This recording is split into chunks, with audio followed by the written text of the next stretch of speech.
एक और motivational story और वीडियो के साथ आप सबके बीच आया हूँ। एक ऐसी कहानी, एक गुरु और शिष्य जंगल से होते हुए अपने गांव की तरफ जा रहे हैं। अंधेरा काफ़ी हो चुका था। शिष्य ने अपने गुरु से कहा कि गुरु की काफ़ी रात हो चुकी है, अगर आप कहें तो आज की रात यहीं आसपास के गांव में गुजार लिया जाए। गुरुजी ने अपना सर हिलाया और वह आसपास के गांव में एक छोटे से घर में जाकर रुके। अब जैसे ही वहां गए तो गुरुजी शिष्य ने दरवाज़ा ठकठकाया। उस घर से करीब एक गरीब आदमी बाहर आया तो गुरुजी ने बोला, हम अपने गांव जा रहे थे, लेकिन काफ़ी रात होने के कारण हमने इसी गांव में रुकने का सोचा। क्या हम आज रात आपके यहाँ रुक सकते हैं? गरीब आदमी बोला, हाँ क्यों नहीं, आप दोनों अंदर आ जाइए। अब जैसे ही गुरु जी अंदर गए और उन्होंने देखा कि उस आदमी के घर में बहुत ज़्यादा गरीबी है। गुरुजी ने उससे पूछा कि आप काम क्या करते हो? वह गरीब आदमी बोला कि मेरे पास बहुत सारी ज़मीन है। तो गुरुजी ने बोला, अगर आपके पास बहुत सारी ज़मीन है तो इस तरह से क्यों रह रहे हैं? वह आदमी बोला कि किसी काम की नहीं है।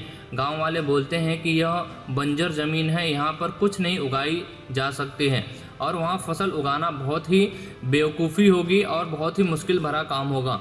गुरुजी ने बोला कि तुम्हारा गुजारा कैसे होता है? उसने बोला कि मेरे पास एक भैंस है जिससे मैं पूरा घर चलाता हूँ। ये सुनने के बाद गुरुजी सो जाते हैं और रात में जब सब लोग सो रहे होते हैं तब गुरुजी अपने शिष्य को उठाते हैं और उस गरीब आदमी को भैंस लेकर अपने गांव की तरफ चले जाते हैं।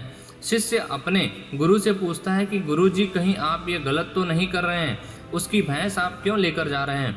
उस गरीब आदमी की रोजी रोटी इसी भैंस की वजह से चलती है। तो गुरुजी ने अपने शिष्य की तरफ देखा और मुस्कुराते हुए आगे बढ़ जाते हैं। उस बात को तकरीबन 10 साल गुजर जाते हैं और जो गुरु का शिष्य था वह बहुत बड़ा गुरु बन चुका था।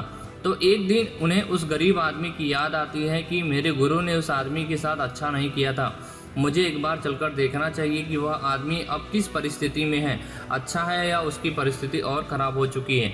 वह शिष्य उस गांव की तरफ जाता है और वहां जैसे ही पहुंचता है तो देखता है कि जहां पर उस गरीब आदमी का झोपड़ा था वहां एक बहुत बड़ा आलीशान महल बन चुका था और उस झोपड़ी के बाहर जो बंजर ज़मीन थी उस पर फल फूल इत्यादि के बगीचे थे। तभी उधर से उस घर का मालिक आता है। शिष्य उसे पहचान लेता है और उस आदमी को बोलता है, तुमने मुझे पहचाना?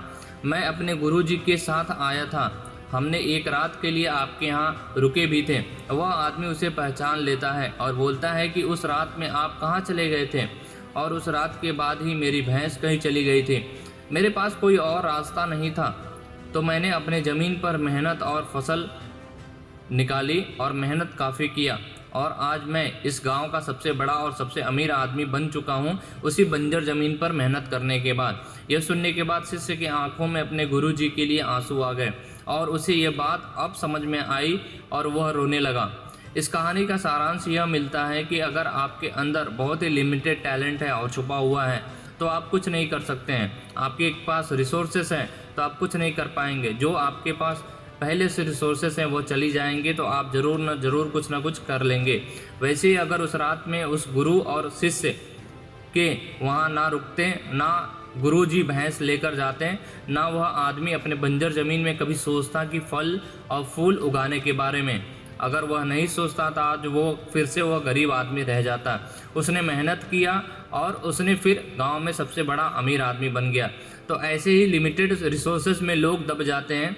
ऐसे ही जब लोग अपने जॉब में खुश हो जाते हैं तो अपने बारे में कुछ सोच नहीं पाते हैं, कुछ और चीज़ करने के बारे में सोच नहीं पाते हैं, क्योंकि वह पहले ही एक जॉब में एक तरह से गुलाम की नौकरी करने लगते हैं। वैसे ही अपने अंदर की विल पावर को नहीं समझ पाते हैं।